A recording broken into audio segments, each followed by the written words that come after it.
এত বছর কাজ করার পর কতটুকু অপমানের সেটা আমি বুঝতে পারি। বা অবশেষে মুখ খুললেন চিত্রনায়িকা পপি, জানালেন জমি দখলের অভিযোগ সম্পূর্ণ মিথ্যা।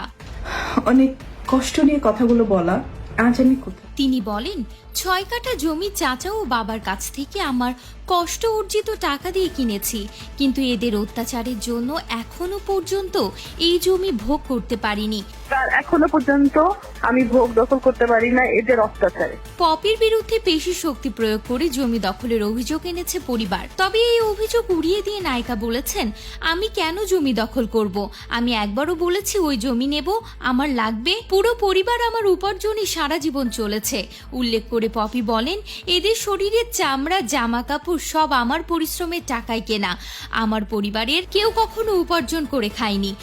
আমার ফ্যামিলিতে কেউ ইনকাম করে খায় না। 95 সালে আমার বাবা কিন্তু এদেরকে উপার্জন করে চালিয়ে যায়নি, আমার টাকায় চলেছে।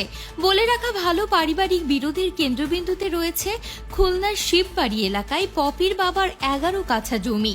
অভিযোগ অনুযায়ী এর মধ্যে 5 কাঠা জমি আগে থেকেই নিজের নামে লিখে নিয়েছেন পপি। এখন বাকি 6 কাঠার মালিকানা পেতে তিনি মা, ভাই ও বোনদের চাপ দিচ্ছেন বলেই অভিযোগ উঠেছে। আরও জানা যায়, পপির মা যে বাড়িতে থাকেন সেটির বিদ্যুতের লাইনও নিজের নামে করিয়ে নিয়েছেন এই চিত্রনায়িকা। তবে পুরো বিষয়টিকে উড়িয়ে দিচ্ছেন পপি, বরং বলছেন তিনি নিজের টাকা দিয়ে বাবা ও চাচার কাছ থেকে সেই জমি কিনে নিয়েছিলেন, যা এখন তার মা বোনরা দাবি করছেন নিজের বলে। এমনকি পপি নাকি সেই জমি দখল করতেও যায়নি, তারপরেও তাকে নিয়ে তার পরিবার মিথ্যাচার করেছেন। এবার এসব নিয়ে মুখ খুললেন আড়ালে থাকা চিত্রনায়িকা পপি। প্রসঙ্গত, ঢালিউডের অনিন্দ সুন্দরী নায়িকা সাদিকা পারভিন পপি।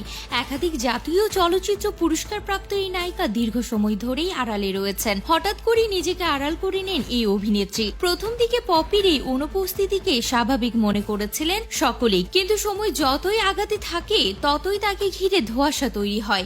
নায়িকার আড়ালে যাওয়ার রহস্য খুঁজতে বেরিয়ে আসে তার গোপন সংসার ও সন্তান জন্মের খবর। বিয়ে করে এখন পুরোদস্ত সংসারী পপি, সবিজে নেই তার কারো সঙ্গে যোগাযোগ। এরই মধ্যে তার পরিবার তাকে নিয়ে এমন গুজব রটানো শুরু করে দিয়েছেন, যা নিয়ে রীতিমতো ক্ষিপ্ত হয়েছেন চিত্রনায়িকা পপি।